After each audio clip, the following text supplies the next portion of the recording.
Magandang gabi po sa inyo lahat. Magandang gabi po, Monsignor. Sa ating pong banal na pagdiriwang na ito, tayo nagpupuri, nagpapasalamat at sumasamba sa ating Panginoon. Panalangin po natin ang ating mga kapatid na nag-aalay ng banal na misa sa simbang gabi na ito at nagpapatungkol ng panalangin.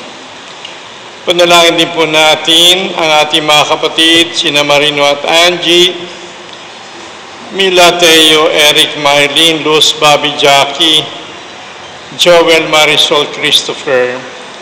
Sama rin natin sa ating mga panalangin at ang mga yumao, Alejandro, Celestina, Eugenia, Polita, Antonia, Belino, Father Rod, Father Toti, Father Ray, Father Froilan, Father Sammy, Father Rico, Monsignor Teng at Monsignor Rani. Sa ngalan ng Ama at ng Anak at ng Espiritu Santo. Amen. Ang biyaya ng ating Panginoong Jesucristo, ang pag-ibig ng Diyos at ang liwanag ng Espiritu Santo ay lagi nawang sumainyo. At sumairi. Upang tayo maging marapat sa ating banal na pagdiriwang, isipin po natin ang ating mga kasalanan, tayo po ay magsisi.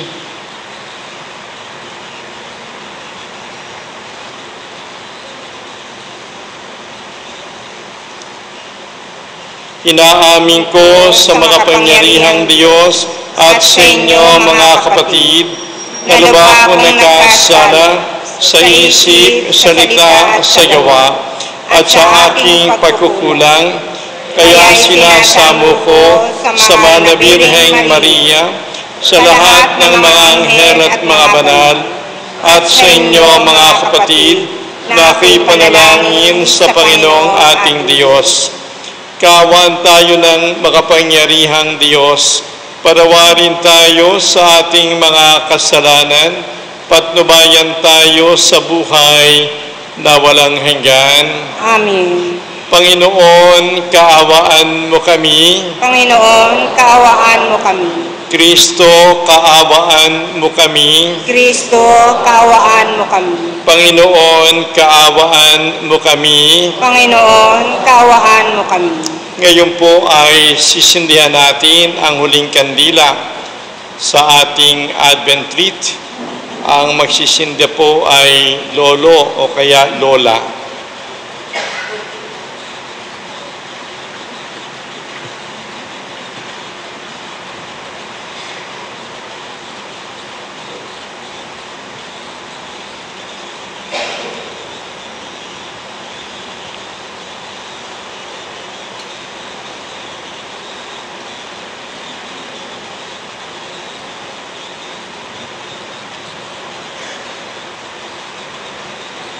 Manalangin tayo. Ama naming makapangyarihan, dinggin mo ang mga kahilingan ng iyong sambayanan upang ang kagalakan sa pagdating ng iyong nagkatawang taong anak ay magdulot ng gantimpalang buhay na walang wakas kapag siya ay nagbalik ng may kadakilaang taglay, sapagkat siya ang namamagitan kasama ng Espiritu Santo magpa sa walang hanggan. Amen. Upo po ang lahat. Sa unang pagbasa, isinasalay sa atin ang propesiya ni Mika na sa Bethlehem manggagaling ang Mesiyas. Sa kanyang pagsilang, kapayapaan ang maghahari sa lahat. Ang salita ng Diyos mula sa aklat ni Propeta Mikas. Ito ang sinasabi ng Panginoon. Bethlehem, Ephrata, bagamat pinakmaliit ka sa mga angkan ni Huda, ay sa iyo magmumula ang isang maghahari sa Israel.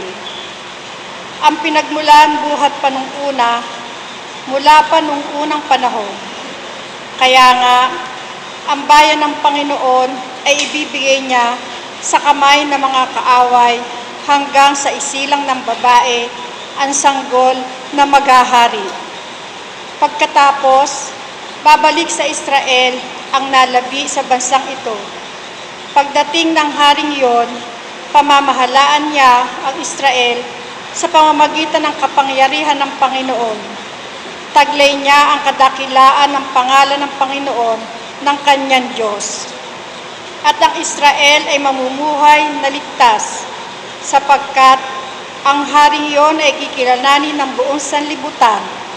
Sa kanya, magmumula ang kapayapaan natin. Ang salita ng Diyos. Salamat sa Diyos.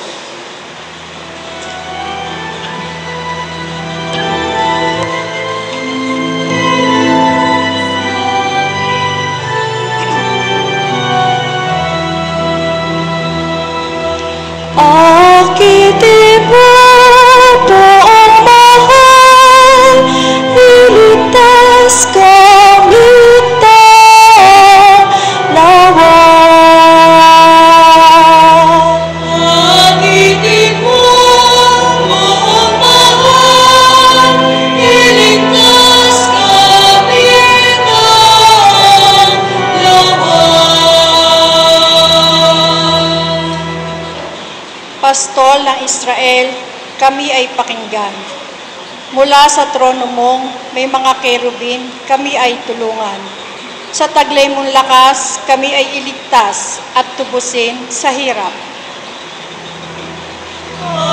Akitin mo buong mahal, iligtas kami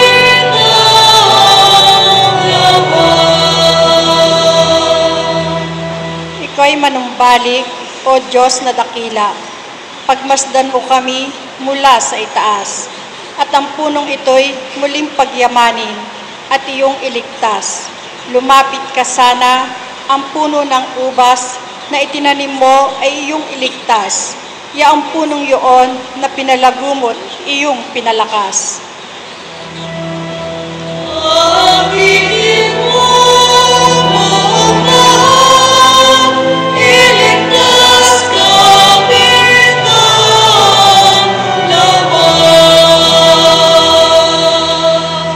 Ang lingkod mong mahal ay iyong ingatan. Yamang hinirang mo ang iyong pangsanggalang. Iyong palakasin bilang isang bansang may kapangyarihan. At kung magkaganon, magbabalik kami, di magtataksil sa iyo kailanman. Kami pasing lahit aming pupurihin ang iyong pangalan. Akitin mo buong mahal, iligtas kami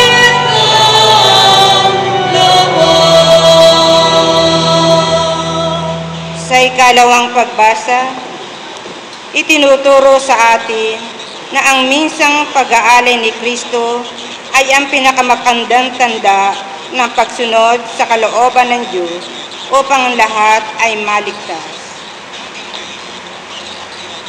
Ang salita ng Diyos mula sa sulat sa mga Hebreo.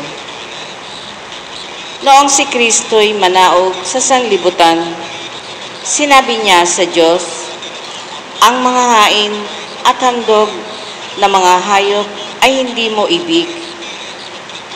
Kaya't inihanda mo ang aking katawan upang maging hain. Hindi mo pinalugdan ang mga handog na susunugin at ang mga handog dahil sa kasalanan.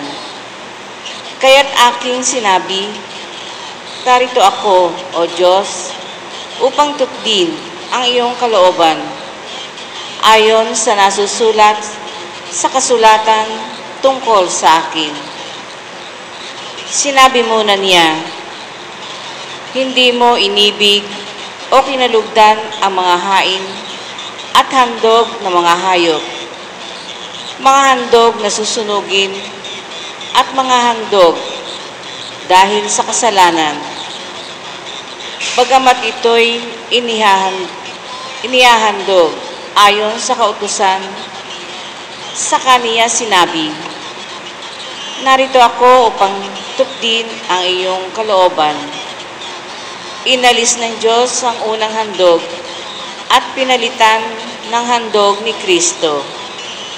At dahil sa kanyang pagsunod sa kalooban ng Diyos, nilinis tayo ni Heso Kristo sa ating mga kasalanan sa pamamagitan ng minsang paghahandog ng kanyang sarili, at iyo'y sapat na. Ang salita ng Diyos. Salamat sa Diyos. Sa mabuting balita, ipinahayag ni Elizabeth ang kagalakan sa pagdalaw ni Maria na siyang pinili upang maging ina ng Panginoon. Ang mga sanggol sa kanilang sinapupunan ang nagdulot sa kanila ng tuwa. Tatayo po ang lahat.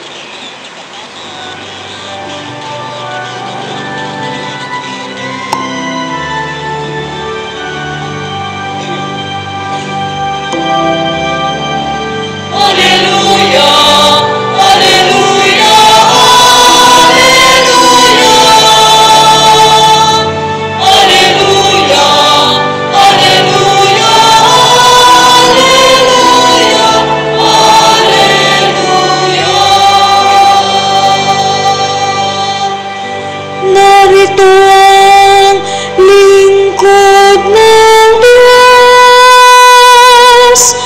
maganap nawa ng lubos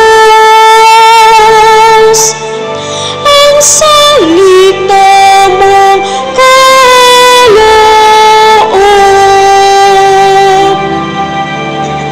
Alleluia, alleluia,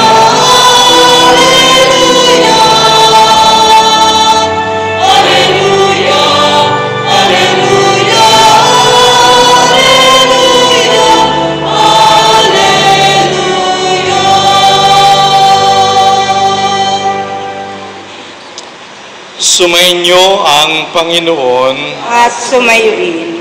Ang mabuting balita ng Panginoon ayon kay San Lucas. Papuri sa iyo, Panginoon.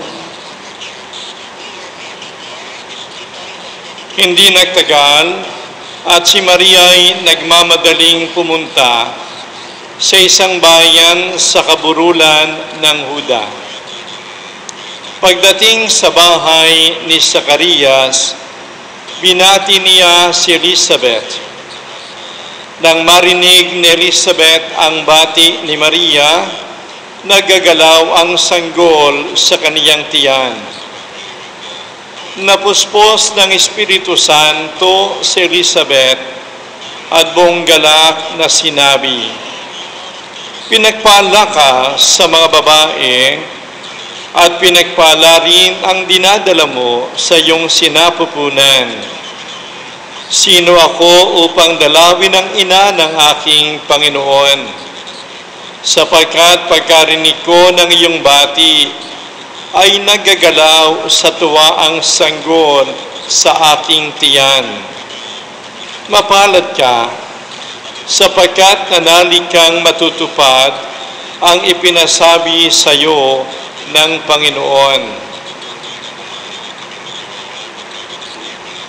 Ang mabuting balita ng ating Panginoon. Pinupuri ka namin, Panginoong Heso Kristo.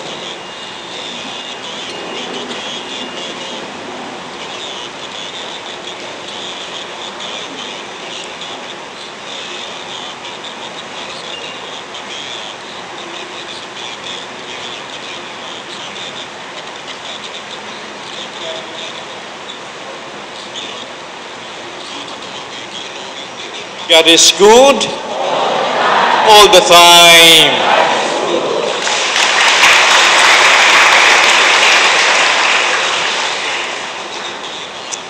Magandang gabi po sa inyong lahat.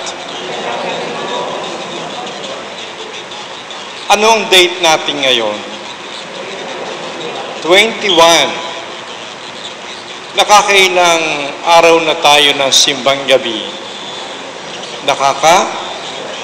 7. Wow! Bukas, anong date?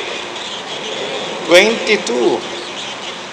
Ilang araw na lang bukas ang bago magpasko. Ilang araw na lang bukas. 4 days. Mahaba yata Pasko natin sa inyo. So, 21, pagkatapos, 22 na bukas. So, ilang araw na lang?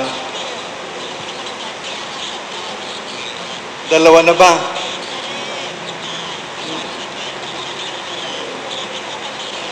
Tatlo, Pasko na, no?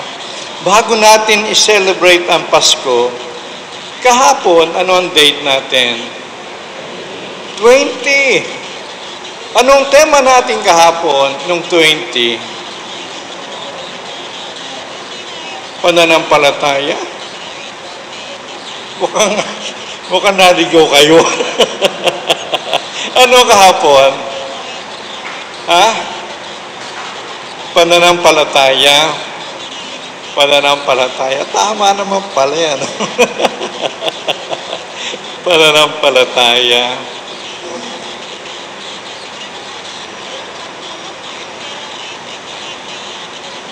Pag sinabi nating pananampalataya, sino talaga yung ating sinasampalatayanan? Sino?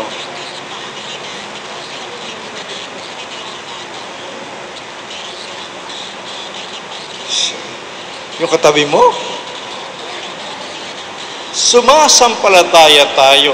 Di ba sinasabi natin yung pananampalataya, sumasampalataya ako sa Diyos na makapangyarihan. Isang Diyos. Pero sinasabi natin, Diyos Ama, sumasampalataya ako sa Diyos Ama, sumasampalataya ako sa Diyos Anak, sumasampalataya ako sa Diyos Espiritu Santo. Isang Diyos, pero tatlo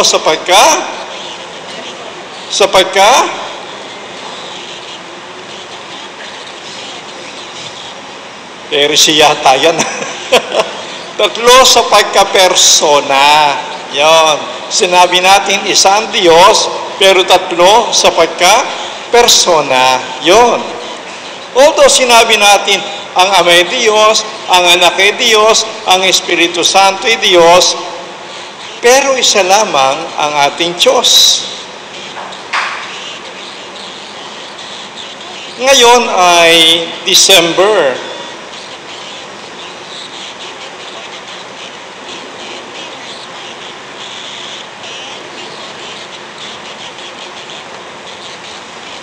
December 20,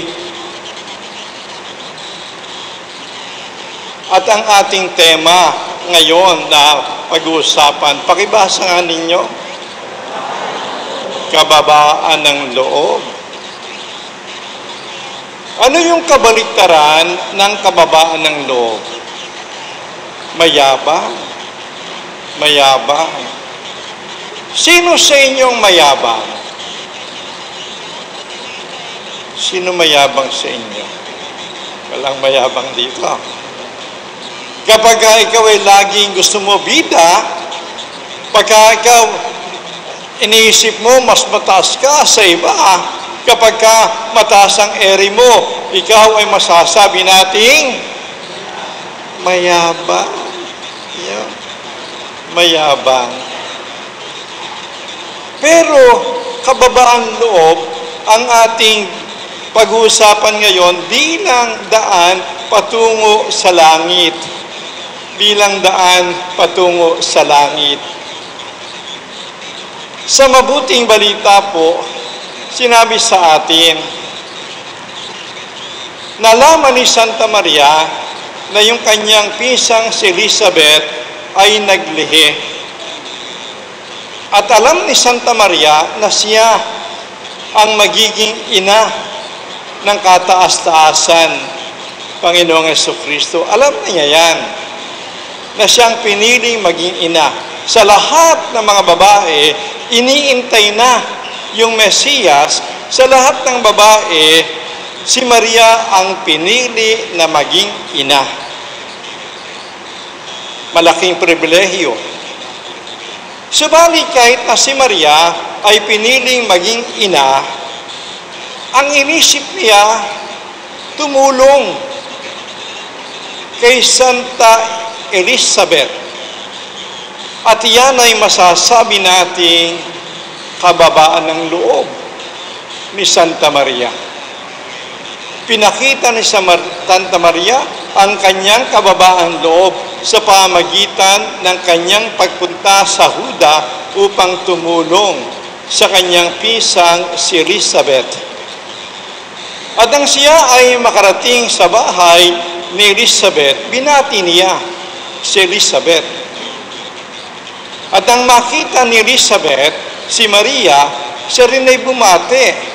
Ano sinabi ni Maria, ni Santa Isabel, kay Maria? Sabi niya, bukod kang pinagpala sa babaeng lahat, at pinagpala naman ang iyong anak na si Jesus. Saan natin dinadasal yan? Alam ba niya? Aba, Ginoong Maria, napupuno ka ng grasya. Ang Panginoon Diyos ay sumasayo. Bukod kang pinagpala sa babaeng lahat. Kaya yan ay sinama na sa prayer. Pero pinakita ni Santa Elizabeth yung kanyang kababaang loob nang sinabi niya, sino ako para dalawin ng ina ng aking Panginoon? Sino ako para dalawin ni Santa Maria? At iyan ay pagpapahayag ng kanyang kababaan ng loob. Medyo binababa niya ang kanyang sarili. Hindi niya tinitingnan na yung kanyang sarili ay mas mataas kaysa kay Santa Maria. At tayong lahat ay tinatawagan na maging mababa ang loob. Tinatawagan tayong lahat na maging mababa ang loob. Bakit? Sino ang nagsasabi sa atin, hoy, maging mababa ang loob ka? Si Kristo. Si Kristo. Bakit nasabi na si Kristo nagsabi, maging mababa ang loob ka? Sapagkat ang wika ng ating Panginoong Jesucristo, ang nagpapakataas, ibababa. At ang nagpapakababa, itataas. Yan ang sinabi ng ating Panginoon. At sinabi ng ating Panginoon na si Juan Bautista ay dakila. Subalit, ang sinumang nagpapakababa sa kaharian ng langit ay mas dakila pa kay Juan Bautista. Sa makatuwid, ang kadakilaan natin ay makikita sa ating kababaan ng loob. Kaya nga nang pinag-uusapan ng mga alagad kung sino sa kanila ang mas dakila, ng pinag-uusapan sa daan ng mga apostoles, tinanong ng ating Panginoon, ano ba pinag-uusapan nyo? Hindi sila nagsalita. Nahihiya sila eh. Bakit? Sapagkat pinag-uusapan nila kung sino sa kanila ang dakila. Kaya ang sabi ng ating Panginoon, ang sino mang maging dakila ay dapat maging huli sa lahat. Maging lingkod ng lahat. Ang dapat maging una ay maging huli. Yun ang kadakilaan. At pagkatapos, sinabi ng ating Panginoon ang isang talinghaga. Kapag kayo umattend ng salo-salo, ang wika niya, huwag niyong kukunin ang pinakatanging upuan. Baka mayroong nakalaan doon, sasabihin sa iyo, kaibigan, bumaba ka. Mapapahiya ka. Ang sabi ng Panginoon, ang kunin ninyo ay yung pinakamababang upuan. Sapagkat pag nasabi na ikaw ay nasa mababang upuan, sasabihin sa iyo, kaibigan, tumaas ka. Sa gayon, dinakila ka, hindi binaba. So iyan ang hamon sa atin ng ating Panginoon, na magkaroon tayo ng kababaan ng loob. At iyan ay dapat nating gawin sa ating buhay. Pero nang sabihin ng ating Panginoong Jesucristo na tayo maging mababa ang loob, siya po ang naging halimbawa. Hindi niya basta sinabi, maging mababa ang loob niyo. Hindi. Pinakita niya sa ating lahat ang kababaan ng loob. Bakit? Sapagkat siya'y Diyos. Pero, naging tao. Nasa itaas siya. Nasa kaharian siya, pero bumaba sa lupa. Kababaan ng loob. At ang siya ay maging tao, hindi niya pinili na siya maging anak ng hari. Hindi niya pinili na siya maging anak ng reyna. Ang pinili niya ay maging anak ng pangkaraniwang tao at mahirap na tao. Si Santa Maria at si San Jose na isang karpintero. Nariyan ang kababaan loob ni Santa Maria. At isipin nyo, Diyos yan Hari ng mga hari, Mesiyas, pero saan siya pinanganak? Hindi sa palasyo, hindi. Siya pinanganak sa kural. Sino sa inyong pinanganak sa kural? Wala pagka pinanganak ka sa kural, baka sabihin ng kapitbahay mo, ikaw naman ay pinanganak sa tain ng kalabaw.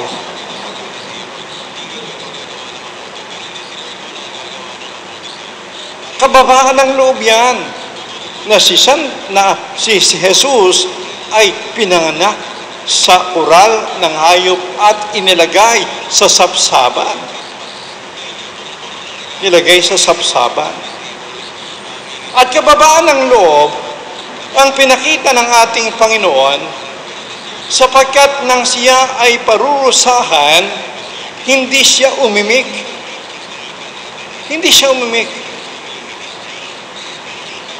Sinabi ng mga tao, patayin siya, ipako sa krus.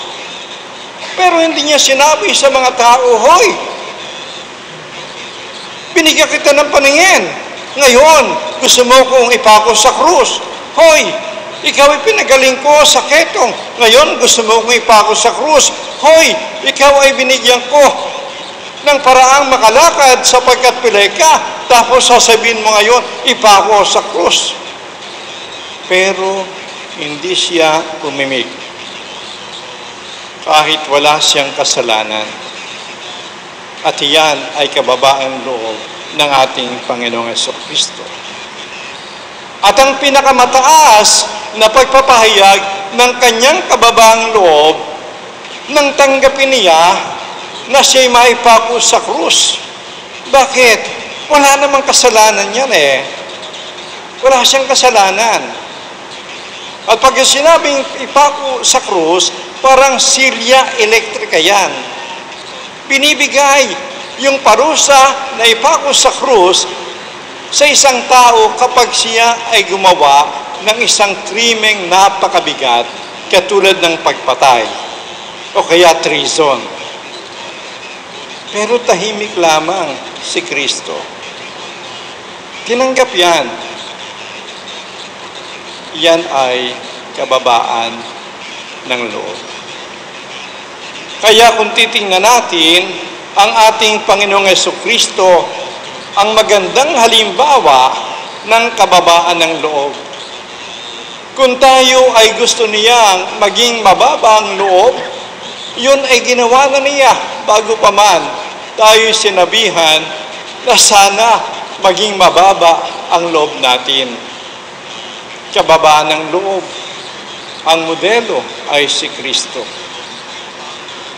Ngayon titingnan natin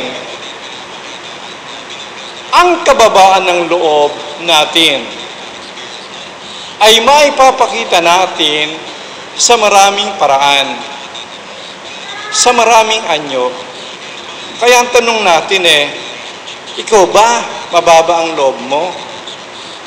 Pagka ba ikaw nagkasala, inaamin mo ang kasalanan mo at lalapit ka sa taong pinagkasalahan mo para sabihin sa kanya, "Hoy, I'm sorry. Patawarin mo ko." Pagka marunong kang humingi ng tawad kahit sa anak mo, sapagkat nagkasala ka sa anak mo, nagkulang ka sa anak mo, o kaya sa magulang mo, o kaya sa kaibigan mo, o kaya sa kapitbahay mo, o kaya sa classmate mo, pag nasabi mo sa kanya, "I'm sorry," yan ay isang kababaan ng loob. At pagka naman ikaw nilapitan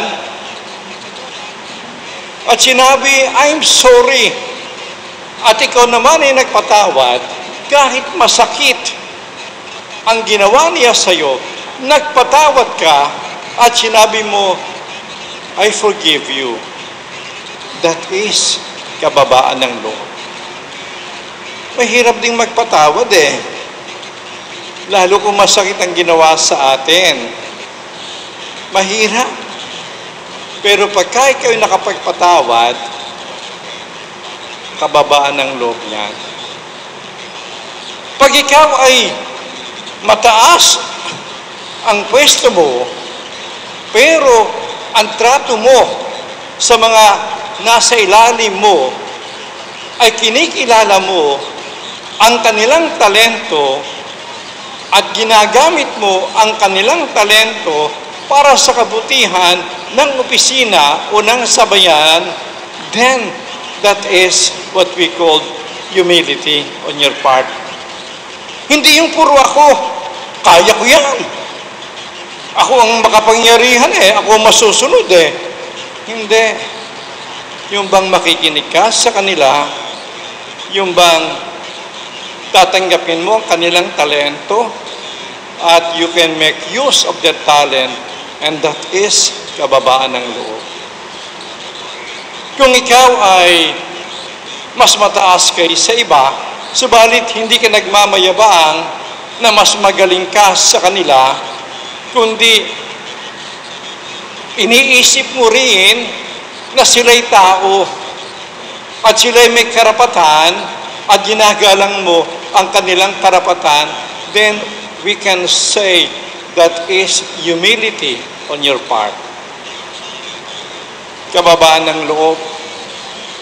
Yan ba'y ginagawa natin sa ating buhay? Ginagawa ba natin yan sa ating kapwa-tao? Humingi ng tawad, magpatawad, kumilala sa talento ng mga taong alam natin mas mababa kaysa atin at tumulong kahit sa mga may hirap, kababaan ng loob. Sino yung masasabi nating mayabang? Sino ang mayabang? Huwag po kayong tumingin sa akin. Para bang sinasabi nyo kayo mayabang? Ang talagang mayabang ay si Lucifer, pinakapuno ng mga anghel. At sinabi niya, "Non serviam," hindi ako maglilingkod. Kayabangan yun Yung iniisip mo, mas mataas ka pa sa Panginoon mo.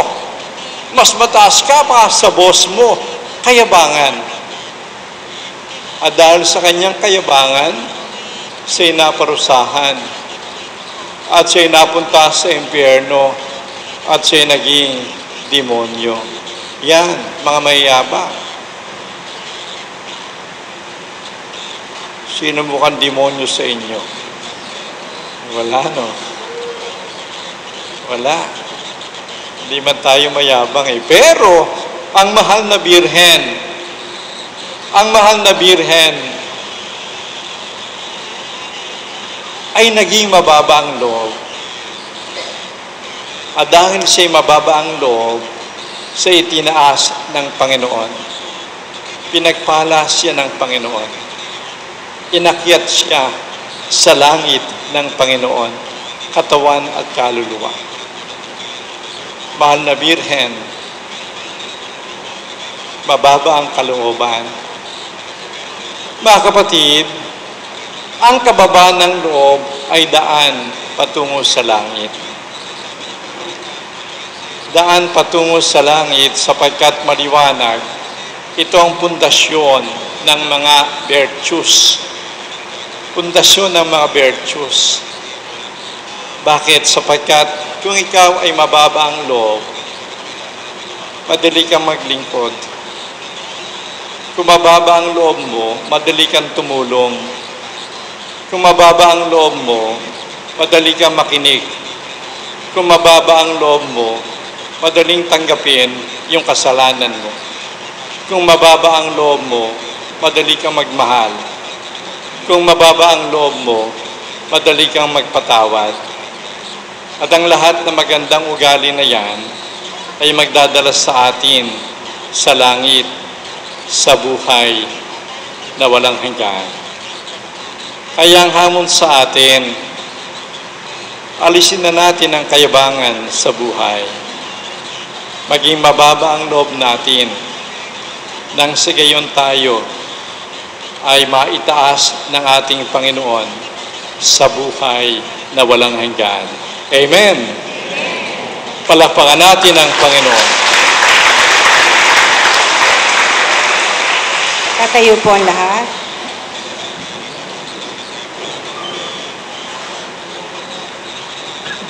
Sumasampalataya ako Sa isang Diyos, amang makapangyarihan sa lahat, na may gawa ng langit at lupa, ng lahat ng nakikita at di nakikita. Sumasampalataya ako sa isang Panginoong Hesukristo, buktong na anak ng Diyos, sumilang sa Ama bago pa nagkapanahon.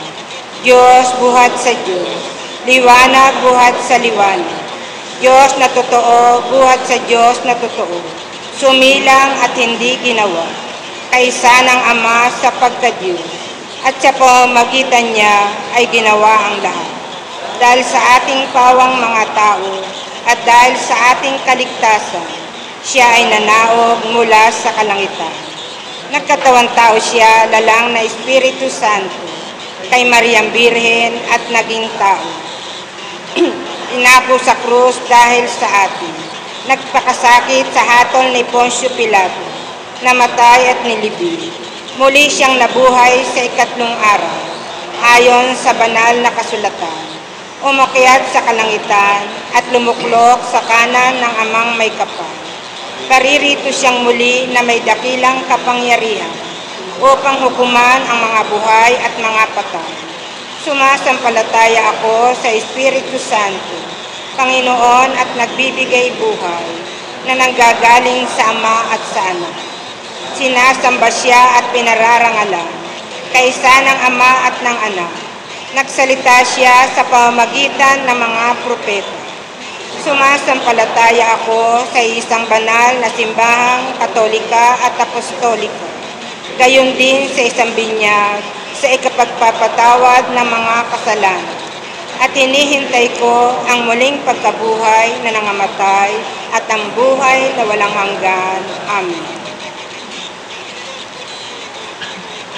Ilahad natin ang ating mga kahilingan sa Ama na nagtangi sa mga pinagpalang babaeng sina Elizabeth at Maria. Ating pong itugon, Panginoon, dinggin mo ang aming panalangin. Panginoon, dinggin mo ang aming panalangin. Ang simbahan ay maging masigasig nawa sa pagsisikap na magkaisa ang lahat ng Kristiyano, lalo na ngayong ipagdiriwang natin ang taon ng Jubileo.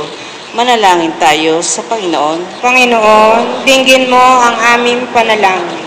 Ang mga pinuno ng pamahalaan ay magpakita nawa ng natatanging pagpapahalaga sa kapakanan ng mga dukha at mga aba, sa mga matatanda at maging mga nasa piitan. Manalangin tayo sa Panginoon. Panginoon, dinggin mo ang aming panalangin. Tulad ni Elizabeth, tayo bilang isang pamayanan ay magsikap nawa na ihatid ang kagalakang dulot ng Espiritu. Manalangin tayo sa Panginoon. Panginoon, dinggin mo ang aming panalangin. Ang ating mga yumaong mga mahal sa buhay ay makaranas nawa ng kaligayahan sa piling ng Panginoon sa kanyang kaharian. Manalangin tayo sa Panginoon. Panginoon, dinggin mo ang aming panalangin. Amang maawain, ipinadarama mo ang iyong pananatili sa aming piling, sa kabutiang loob ng aming mga kapatid. Patuloy nawa naming ipahayag ang iyong mga pag-ibig sa pamagitan ng buhay na naukol sa paglilingkod. Hinihiling namin ito sa pamagitan ni Kristong aming Panginoon, ngayon at magpa sa walang hanggan.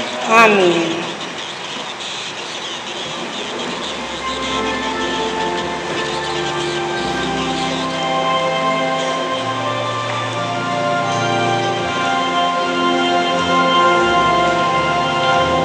Alay namin sa iyong pagdating, kabutihan, pag-asang mga puso,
kabutihan, tinanggap namin ang tinapay, nangyari, sinagari sa lupa, pinagpaguran ka pamaging tinapay, na magdudulot sa amin ang buhay, na walang hanggan.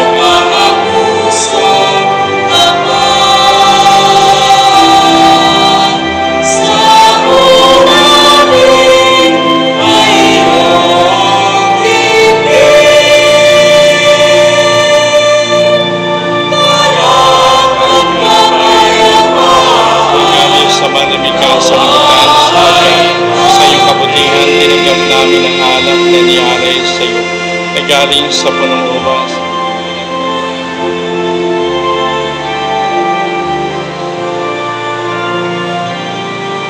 Tatayo po ang lahat. Manalangin tayo mga kapatid upang tayo ang ating mga alay maging kalugod-lugod sa Diyos Amang makapangyarihan. Tanggapin nawa ng Panginoon itong paghahain sa iyong mga kamay, sa kapurihan niya at karangalan, sa ating kapakinabangan at sa buong sambayanan niyang banal. Ama naming lumikha, kalugdan mo ang mga alay ng iyong sambayanan na pinagmagandang loob mong ibigay sa amin upang maihain. At siya nawang gumanap ng iyong ginagawa upang kami tubusin sa pamagitan ni Jesucristo kasama ng Espiritu Santo magpa sa walang hanggan. Amen. Sumayin niyo ang Panginoon. At sumayo rin. Itaas sa Diyos ang inyong puso at diwa. Itinaas na namin sa Panginoon. Pasalamatan natin ang Panginoong ating Diyos. Marapat na siya ay pasalamat. Ama naming makapangyarihan, tunay ngang marapat na ikaw ay aming pasalamatan. Sa pamagitan ni Jesucristong aming Panginoon, siya ay sinugo mo upang matupad ang iyong magandang balak para sa lahat. Hindi niya ikinahiyang mamuhay ng mahirap upang mapakisamahan niya kaming matapat. Siya naging hindi na iba sa amin upang maitampo niya kami sa iyong piling. Sa kanyang lantarang muling pagdating, ang pakikisama niya ay puspusang magniningning at ang pangako niyang kapanapanabik ay maasahan naming lubos na makamit. Kaya kaysa ng mga anghel na nagsisiawit ng papuri sa iyo, nang walang humpay sa kalangitan, kami nagbubunyi sa iyong kadakilaan.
Aming banal, ikaw ang bukan ng tanang kabanalan, kaya sa pamagitan ng iyong Espiritu, gawin mong banal ang mga kaloob na ito, upang para sa amin maging katawan at dugo ni Jesucristong aming Panginoon.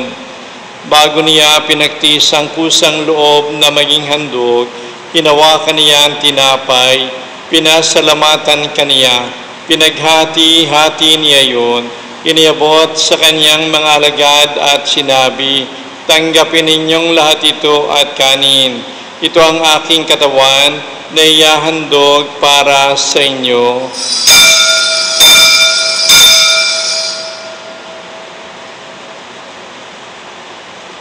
Gayon din naman nang matapos ang hapunan, hinawakan niya ang kalis, muli kaniyang pinasalamatan, Iniabot iyon sa kaniyang mga alagad at sinabi, "Tanggapin ninyong lahat ito at inumin. Ito ang kalis ng aking dugo, ng bago at walang hanggantipan, ang aking dugo na ibubuhos para sa inyo at para sa lahat, sa kapagpapatawad ng mga kasalanan. Gawin ninyo ito sa pag-aala-ala sa akin."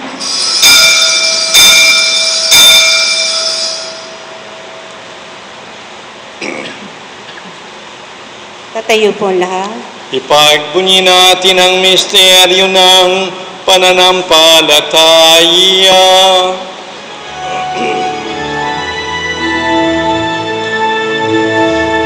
Sa krus mo at pagkabuhay, kami lubos mong tunay. Poong Jesus, naming mahal, iligtas mo kami kanan, ngayon at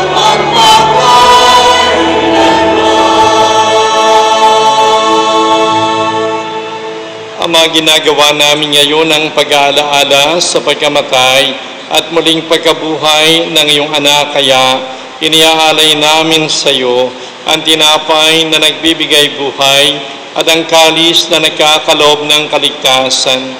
Kami nagpapasalamat dahil kami yung minarapat na tumayo sa harap mo para maglingkod sa iyo.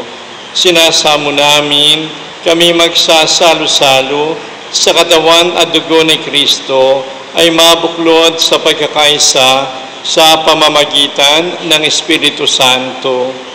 Ama, lingapin mo ang iyong simbahang laganap sa buong daigdig. Puspusin mo kami sa pag-ibig kaysa ng aming Papa na si Francisco, ang aming Obispo na si Dennis at lahat ng mga pari. Alalahanin mo rin ang mga kapatid naming nangahimlay ng may pag-asang sila'y muling mabubuhay, gayon din naman ang lahat ng mga pumanaw. Kaawaan mo sila at patuloyin sa iyong kaliwanagan. Kaawaan mo at pagindapatin kaming lahat na makasalo sa iyong buhay na walang wakas, kaysa ng mahal na Birheng Maria na ina ng Diyos, ni San Jose na kanyang kabiyak na puso, kaysa ng mga apostol at lahat ng mga banal, ni San Lorenzo na namuhay dito sa daigdig ng kalugod-lugod sa iyo. May pagdiwang nawa namin ang pagpupuri sa kararangal mo sa pamagitan ng iyong anak na aming Panginoong Heso Kristo.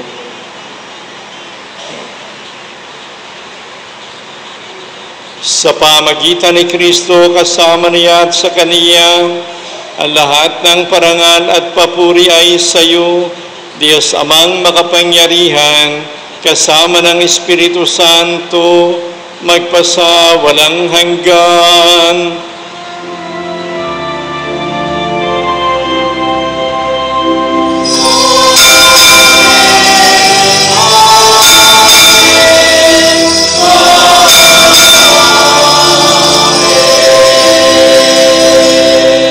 Bilang isang kalipunang tinubos ng ating Panginoong Jesucristo, awitin po natin, Ama namin.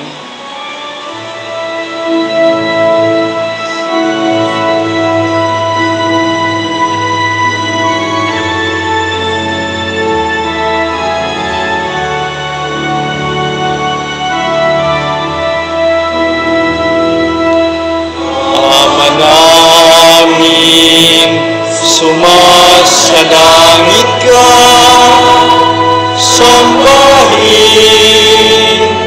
ang ngalan mo,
Hiniling namin kami adya sa lahat ng masama.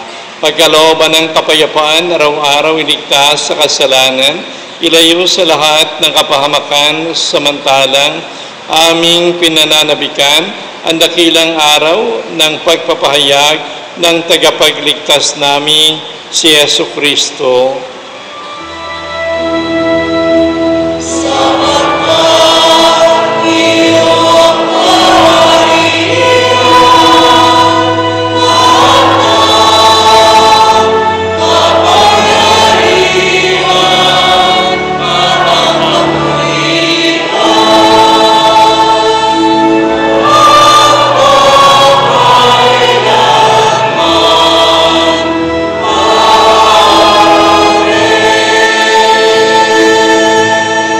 Panginoong Jesucristo, sinabi mo, kapayapaan ang iniiwan ko sa inyo.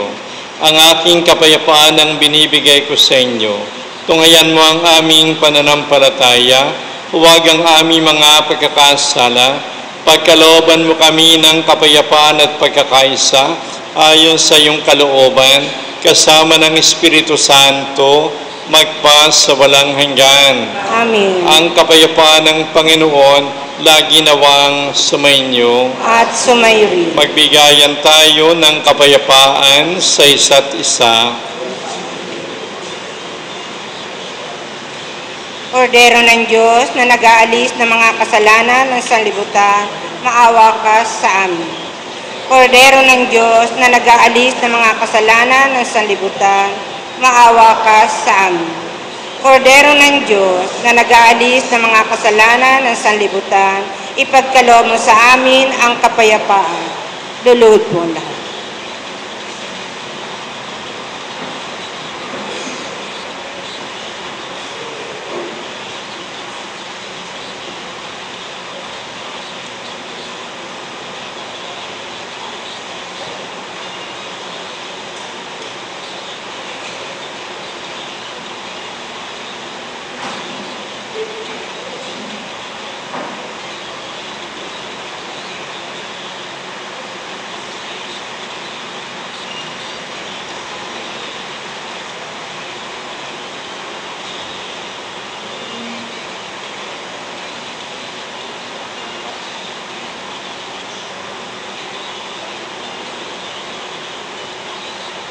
Narito si Yesu Kristo na ating Panginoon, ang Kordero ng Diyos na nag-aalis ng mga kasalanan ng sanlibutan. Mapapalad tayong lahat na tinatawag sa piging ng Kordero. Panginoon, hindi ako karapat-dapat magpatuloy sa iyo. Ngunit sa isang salita mo lamang ay gagaling na ako.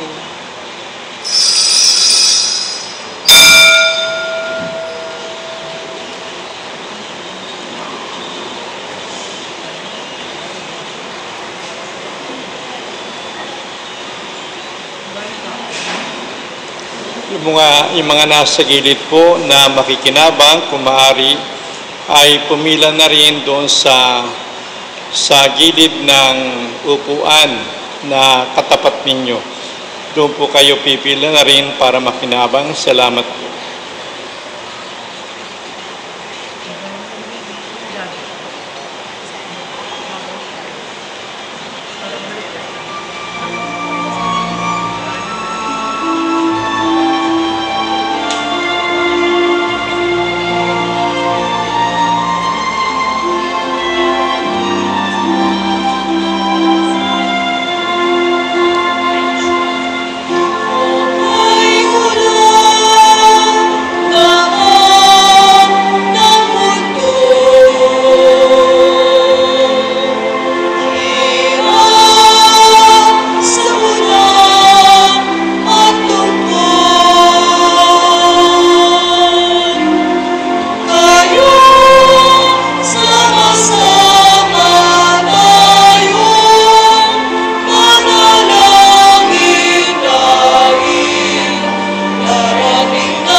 Tatayo po ang lahat.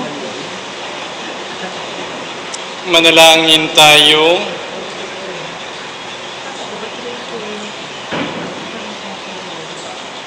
Ama naming mapagmahal, ang pakikinabang namin ng iyong sambayanan ay sanawang magtaguyod lagi sa tanang nagdiwang upang sa pagsamba sa iyong kadakilaan makamtang masagana ang ganap na kagalingan sa pamagitan ni Jesucristo kasama ng Espiritu Santo magpasa walang hanggan. Amen. Maraming salamat po sa inyong lahat na nakisa sa ating banal na pagdiriwang upang bilang bayan ng Diyos tayo ay magpuri, sumamba at magpasalamat sa lahat ng mga bagay na pinagkaloob niya sa atin. Maraming salamat po sa lahat na nabigay sa love offerings at sa ating collection. Kasama po natin ngayon ang ibang estudyante ng Lako at sila po ay nagbigay ng envelope. At ang envelope na yan ay isasama po natin sa ating gift giving bago po magbagong taon. Pagkatapos ng Pasko, nagbibigay tayo ng gift giving sa mga may hirap. Ganyan din naman pagka piyesta na binaryo, nagbibigay din po tayo ng gift giving sa mga may hirap. Meron po tayong 6 na buwan na tayo nagpupunta sa mga may hirap na lugar. Nagmimisa po tayo at nagbibigay tayo ng kaunting tulong.